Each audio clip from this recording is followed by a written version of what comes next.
Hello students, आज का जो हमारा टॉपिक है वो हमारा मोटर्स के बारे में ही है। जैसे कि मैंने आपको बताया कि जो हमारा मोटर का जो टॉपिक है वो हमारे इलेक्ट्रिकल और इलेक्ट्रॉनिक्स वाले स्टूडेंट्स के लिए बहुत ही ज़रूरी टॉपिक है, क्योंकि आप जब इंडस्ट्री में आगे काम करने जाएंगे तो आपके प्रोफेशनल करियर में भी आपको जो भी मोटर्स वगैरह का जो यूज़ है, किस एप्लीकेशन के लिए किस मोटर को यूज़ करते हैं, किसका इंटरनल कंस्ट्रक्शन कैसा होता है, इसके बारे में क्लियरली पता होना बहुत ही ज़्यादा ज़रूरी है। तो ये हमारे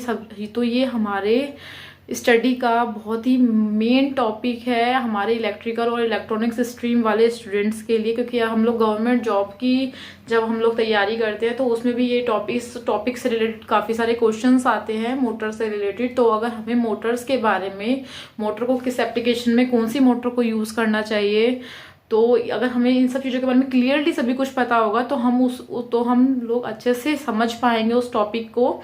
तो इसलिए मैंने इसमें क्या किया है, इस टॉपिक को मैंने क्या किया है, जैसे एसी मोटर्स हमारी 2-3 टाइप्स की होती है, तो मैं हर एक टॉपिक को क्लियरली आपको सेपरेट तरीके से समझाऊंगी ताकि आपको टॉपिक वाइज हर चीज़ समझ में आए। आपको जिस भी मोटर में कंफ्यूजन हो, समझ में ना आए, तो आप उसकी एक सेपरेट वीडियो रहेगी, तो आप उसको इजीली उस सेपरेट वीडियो को देख के उसको समझ सकते हैं। ठीक है, तो हम स्टार्ट करते हैं।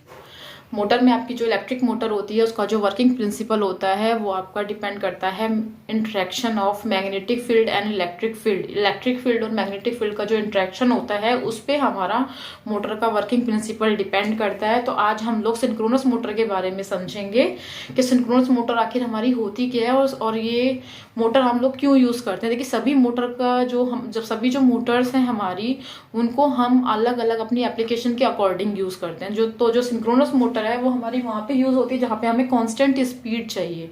ठीक है, जहाँ पे जो हमारी स्पीड है वो लोड के अकॉर्डिंग वेरी ना हो। अगर हमने लोड को इंक्रीज किया तो स्पीड में कोई चेंज ना हो, अगर हम लोड को डिक्रीज करते हैं तो स्पीड में कोई चेंज ना हो। ठीक है, तो ये जो हमारी मोटर के बारे में जो हम पढ़ रहे हैं, इसमें जो है मोटर की स्पीड तब तक कांस्टेंट रहती है जब तक आप उसकी सप्लाई ऑफ फ्रिक्वेंसी चेंज ना करें। जब तक हम किसी मोटर की सप्लाई ऑफ फ्रिक्वेंसी चेंज नहीं करेंगे तब तक मोटर की जो स्पीड है वो चेंज नहीं होगी। ठीक है, तो हम लोग इस सिंक्रोनस टाइप की मोटर को वहीं पे यूज़ करते हैं जहाँ पे हमें कांस्टेंट स्पीड की रिक्वायरमेंट होती है। और ये किस तरीके से काम करती है ये मैं आपको अभी ये समझाती हूँ। ये मोटर का मैंने आपको समझाया, ये जो इसका कंस्ट्रक्शन है वो आपका इसमें कुछ इस टाइप का होता है, और जो इसके मोटर के जो मेन पार्ट है वो स्टेटर है और एक रोटर है। तो इसमें क्या होता है, इस टाइप की मोटर में इस टाइप की मोटर्स में हम 2 टाइप के रोटर यूज़ करते हैं, एक तो परमानेंट मैग्नेट टाइप और एक आपका साइलेंट पोल रोटर। तो मैं आज साइलेंट पोल रोटर वाला जो मोटर होती है वो किस तरीके से वर्क करती है मैं आपको इसके बारे में समझाती हूँ। देखिए, जो हमने स्टेटर आज में यूज़ किया, तो स्टेटर की जो वाइंडिंग होती है वो आर्मेचर वाइंडिंग, जो कि अभी स्टेटर वाइंडिंग से मैंने डिफाइन की, इट्स आर्मेचर वाइंडिंग। ये आपकी आर्मेचर वाइंडिंग है जो कि आपकी मोटर की मेन वाइंडिंग होती है। ठीक है, तो ये मोटर की आपकी मेन वाइंडिंग है, और जो रोटर है उसकी फील्ड वाइंडिंग है, ये जो फील्ड वाइंडिंग है।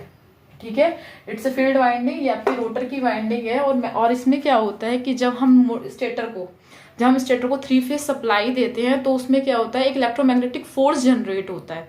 लेकिन जो वो इलेक्ट्रोमैग्नेटिक फोर्स जो जनरेट होता है वो रोटर को रोटेट नहीं कर पाता। ठीक है, वो तो नॉर्मली उसमें क्या होता है, क्योंकि हमने इसमें साइलेंट पोल रोटर यूज किया है तो उसके अंदर जो उसकी आउन मैग्नेट है वो जो हमारा स्टेटर वाइंडिंग के थ्रू जो मैग्नेटिक फ्लक्स जनरेट हुआ है उस मैग्नेट से इंटरेक्ट करके रोटेट नहीं होती। तो उसको हमें क्या करना पड़ता है, इस साइलेंट पोल टाइप रोटर में हमें क्या करना पड़ता है, अलग से एक एक्सटर्नल डीसी सप्लाई देनी पड़ती है, जिस डीसी सप्लाई से जो रोटर का जो मैग्नेट है वो मैग्नेटिक फील्ड इंड्यूस करता है और फिर रोटर हमारा रोटेट होना स्टार्ट कर देता है।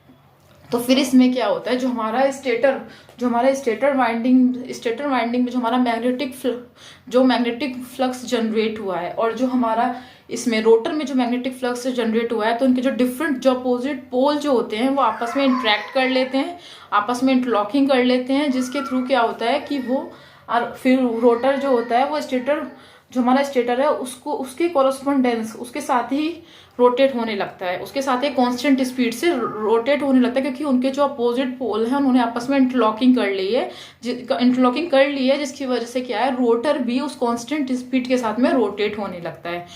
तो जो हम लोग ये जो सिंक्रोनस मोटर है वो हमने बोला कि एक सिंक्रोनस स्पीड पे रन करती है, ठीक है। तो सिंक्रोनस स्पीड क्या होता है? सिंक्रोनस स्पीड आपकी वो स्पीड होती है जिस स्पीड पर आकर मोटर जो है वो इलेक्ट्रोमोटिव फोर्स जनरेट करने लगती है। तो वो हमारी क्या होती है? सिंक्रोनस स्पीड होती है। जिस स्पीड पर मोटर इलेक्ट्रोमोटिव फोर्स जनरेट कर ले वो आपकी होती है सिंक्रोनस स्पीड। सिंक्रोनस स्पीड, ठीक है। तो जैसे ही मोटर आपकी वो इलेक्ट्रोमोटिव फोर्स जनरेट करने लगती है, वो सिंक्रोनस स्पीड पर पहुंच जाती है, तो क्या होता है फिर हम रोटर की जो है हमने एक्सटर्नल सप्लाई दी है उसको डिस्कनेक्ट कर देते हैं। अब रोटर को इस सप्लाई की कोई जरूरत नहीं है। अब रोटर में हमें अलग से एक्सटर्नल सप्लाई देकर मैग्नेटिक फ्लक्स जनरेट करना होता है। तो इस वजह से ये जो मोटर होती है वो सेल्फ एक्साइटेड तो नहीं होती, क्योंकि अगर हमने मोटर को सप्लाई दी है ना, उसके थ्रू हमारा जो मैग्नेटिक फ्लक्स जनरेट हुआ उसके थ्रू आपका रोटर रोटेट होने लगता, तो हम उसको सेल्फ एक्साइटेड समझ सकते थे, ठीक है। लेकिन इसमें क्या हुआ कि उस सप्लाई से रोटर रोटेट नहीं हुआ, रोटर को अलग से एक्सटर्नल सप्लाई की जरूरत होती है। तो ये हमारी सेल्फ एक्साइटेड मोटर नहीं होती, ठीक है। तो ये जो हमने इसमें सिंक्रोनस स्पीड के बारे में आपको बताया, हमने आपको ये भी बताया कि जब एक बार एक कांस्टेंट स्पीड पर रोटर घूमने लगेगा तो फिर उसको एक्सटर्नल सप्लाई की जरूरत नहीं, उसको हम फिर डिस्कनेक्ट कर देंगे। अगर हमें मोटर की स्पीड जो कांस्टेंट स्पीड से वो रन करेगी, ठीक है, मोटर रोटेट करेगी कांस्टेंट स्पीड से, अगर हम लोग को उसकी स्पीड चेंज करनी तो हम उसकी फ्रिक्वेंसी चेंज करेंगे। लोड से मोटर की स्पीड का कोई रिलेशन नहीं है, क्योंकि ये मैंने देखिए यहाँ पे भी दिखाया है, ये आपकी सिंक्रोनस स्पीड आपकी NS है और NS इक्वल टू 120F है ना।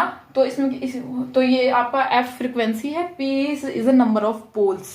तो जो आपकी सिंक्रोनस स्पीड है वो आपकी फ्रिक्वेंसी पर डिपेंड करती है, ठीक है। तो अगर हमें इसकी कांस्टेंट स्पीड को चेंज करना है तो हम लोग क्या करेंगे, इसकी फ्रिक्वेंसी को चेंज कर देंगे, तो इसकी जो कांस्टेंट स्पीड है वो चेंज हो जाएगी, ठीक है। तो ये हमने आप सिंक्रोनस मोटर के बारे में समझा। एसिंक्रोनस मोटर के बारे में हम लोग अपनी नेक्स्ट वीडियो में देखेंगे, क्योंकि वैसे तो इसके नाम से समझ में आ रहा है कि ये सिंक्रोनस स्पीड पर रन कर रही है वो, तो उसमें क्या होगा, वो कांस्टेंट स्पीड पर उसका वो कोई कांस्टेंट स्पीड पर रन नहीं कर रहा होगा, है ना। और जो स्टेटर जो रोटर है वो आपको उस कांस्टेंट स्पीड पर रन नहीं करेगा, थोड़ा सा उसकी जो स्पीड है वो कांस्टेंट नहीं रहेगी। तो मैंने भी, लेकिन हमने अभी इसमें यही बताया है, मैंने एक साइलेंट पोल रोटर के बारे में बताया जिसमें हमें एक्सटर्नल डीसी सप्लाई देके रोटर में मैग्नेटिक फ्लक्स जनरेट करते हैं, मैग्नेटिक फोर्स एक जनरेट होता है जिसके थ्रू आपका रोटर भी रोटेट होने लगता है, ठीक है। तो मैंने आपको आज सिंक्रोनस मोटर के बारे में बताया है, तो आई होप आपको ये समझ में आया होगा। तो अभी अपनी नेक्स्ट वीडियो में इस सिंक्रोनस मोटर के बारे में समझाऊंगी। मुझे लगता है कि सेपरेट अगर मोटर को लेके अगर हम लोग अच्छे से डिस्क्राइब करेंगे तो वो अच्छे से समझ में आएगा, अगर हम लोग टॉपिक वाइज लेके चलेंगे तो। Thank you so much student, thank you.